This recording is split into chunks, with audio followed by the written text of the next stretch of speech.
Hi, Alan Stratton from As Wood Turns.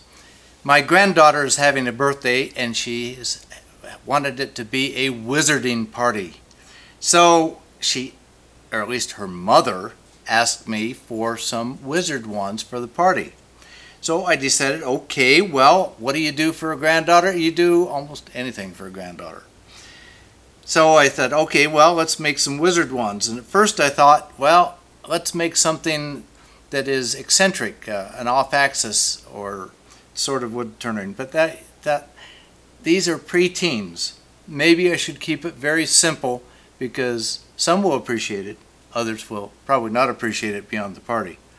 So I focused on making handles, and every one different, but then scrounged from my yard various wands that could be as crooked as any Harry Potter theme that you could find. Perfectly suitable for a young wizard. So I made two handles out of walnut with various twigs of some sort here, a couple out of hazelnut, one out of fig that was left over, and two or three out of elm. And the twigs are from apple, cherry, the root of a maple, almost anything that was in my yard that didn't have a pithy stem on it. But the one I particularly like is this one. I hope you can see what it did, but this was made from the root of a rose bush that I dug up. Cut off a small knob and turned it, and when I turned it, it was straight. But it got into the mode of the wizarding world and promptly kinked right on over to be a perfect handle for a young wizard's wand. So let's make a set of young wizard's wands. I found a piece of walnut in my scrap bin.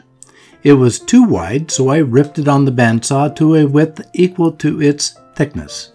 Now I'm mounting it in the long neck jaws of the squirrel chuck. I'm rounding it off, focusing on cutting a tenon for a better mount into the squirrel chuck, using a gouge for rough work and a skew to refine the tenon. I may be able to get 2 wand handles from this piece. Next, to finish roughing the walnut and trimming the end. For roughing, I'm using a spindle roughing gouge, followed by a small spindle gouge. Now to drill a 1/4 inch hole between 1.5 to 2 inches in depth. However, I used a skew to put a starting point in the spindle because my drill bit was wobbling off center. Returning to spindle work, I'm using a cone center in the end hole to stabilize the spindle while I shape the handle with a small gouge, then with a skew for a fine finish cut. I decided to call this shape my apple core shape, a flare on both ends of a long shallow cove. Now to start sanding with 180 and ending with 320 or 400. I'm finishing with beeswax and mineral oil. Maybe 10-year-olds will not put the wand in their mouth, but I cannot guarantee a younger brother or sister will not. Finally, to part off the handle and touch up the end. 1 down, 10 to go. Next, I'll whittle down the end of a crooked branch for the wand shaft. Selected a piece of fig from my tree in Oregon. This is now dry. It has a pithy center. I'm mounting it between centers, centered in this pith. As usual, I'm roughing it with a spindle roughing gouge, then cutting a tenon with a small spindle gouge and a skew. Whoops, I dropped it. I'm replacing the drive center with the squirrel chuck and remounting the spindle. Now I'm trimming the end just a little, preparing to drill the same 1/4 inch hole, at least 1.5 inches deep. This is easy, as I'm essentially just drilling out that soft pith. Now to shape the handle. I want all the handles a little different from each other. This one reminds me of a bishop from a chess set. I'm using a small spindle gouge. The spindle has a nasty crack near the top. I'm using CA glue and some shavings to fill the crack. Then apply accelerator, then more CA glue and more accelerator before continuing. Another good time to make sure I'm wearing a face shield in case a deep pocket of glue is still liquid. Then sand and finish with beeswax and mineral oil. 3 down, 8 or 9 to go. I recently dug up a rose bush and saved the root.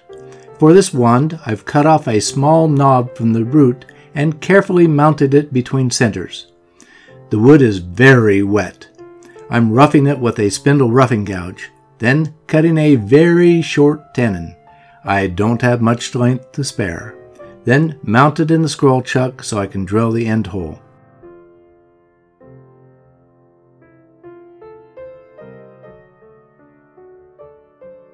Next, drill a 1/4 inch hole into the end. I think I'm following pretty much the same process. Now for the final shaping.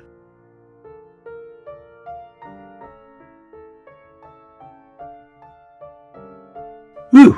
I've finished all 10 wands with a spare. My favorite is the rose bush root. In drying, it kinda kinked itself over. Perfect for a young wizard's wand. All have replaceable shafts or blades. All are finished with food-safe beeswax and mineral oil. All handles are different from each other. All shafts or blades are unique.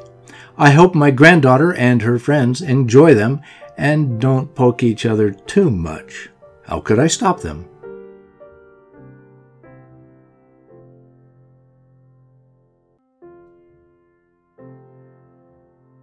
That's a wrap.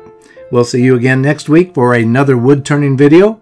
Please give this video a thumbs up, subscribe, and tell your friends. Always wear your full face shield. Goggles are not enough protection.